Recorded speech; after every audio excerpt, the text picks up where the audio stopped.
لوگوں کی نماز خراب، اور اوپر سے ٹوپی کے بغیر نماز پڑھتے ہیں، ٹوپی کے بغیر نماز پڑھتے ہیں۔ ایک بات یاد رکھیے گا،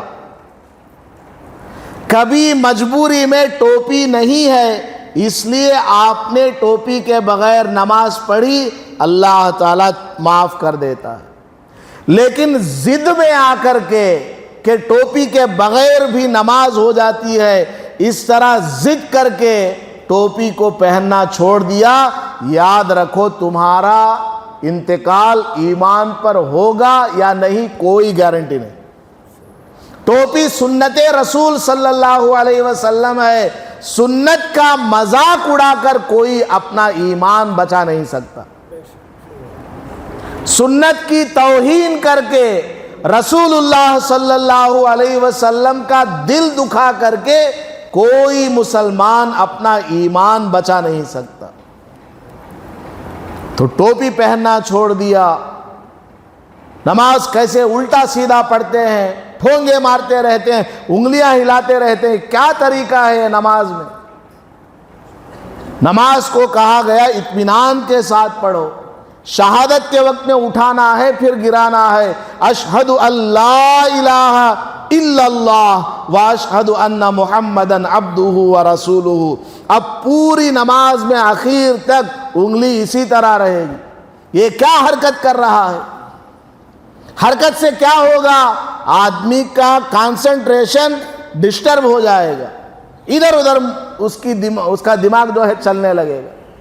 نماز کو پرسکون بنایا گیا، اطمینان کے ساتھ کھڑے رہو۔ حضرت ابوبکر صدیق رضی اللہ تعالیٰ عنہ کے بارے میں آتا ہے، جب وہ نماز میں کھڑے ہوتے اس طرح کھڑے ہوتے جیسے زمین میں کسی لکڑی کو گاڑ دیا گیا، اسٹیبلٹی کے ساتھ، ستون کی طرح وہ سکون اور اطمینان کے ساتھ کھڑے رہتے، اطمینان کے ساتھ رکوع کہ اس میں کوئی حرکت نہیں۔ پرندے آ کر کے پتھر سمجھ کر کے کمر پر بیٹھ جایا کرتے تھے۔ اطمینان کے ساتھ سجدہ، اطمینان کے ساتھ جلسہ۔ آج ہمارے نوجوان کیسے کیسے بال رکھ رہے ہیں، کیسی کیسی ان کی نماز ہے، بغیر ٹوپی کے اور پلاسٹک کی ٹوپی کے۔ وہ پلاسٹک کی ٹوپی جس دن مسجد میں لا کر کے رکھے تھے نا، اس دن پہلے جس آدمی نے پہن لیا اس کے لیے وہ فرسٹ ہینڈ ٹوپی ہے۔ بعد میں 10 سال ہو گئے ابھی بھی وہی ٹوپی پہن رہے ہیں۔ اب جو ٹوپی اس کو پہن رہا ہوگا وہ سیکنڈ ہینڈ نہیں، تھرڈ ہینڈ نہیں، اب وہ بولنے کے واسطے ڈکشنریز نہیں ہے، 1000 ہینڈز چینجڈ۔ اتنی گندی ٹوپی پہن کر کے نماز پڑھیں گے، اللہ تعالیٰ ہمارے سجدوں کو قبول کرے گا، اللہ تعالیٰ کو ہمارے اوپر ترس آئے گا؟ ذرا سوچئے گا۔ 1000 روپے کا ٹی شرٹ ہے، 2000 روپے کا پینٹ ہے، 500 1000 روپے کا جوتا ہے، 50 روپے کی ٹوپی نہیں خرید سکتا، اللہ کو مرنے کے بعد کیا منہ دکھائے گا؟ نماز کی کوئی قدر نہیں، کوئی حیثیت نہیں، نماز کی کوئی شان نہیں۔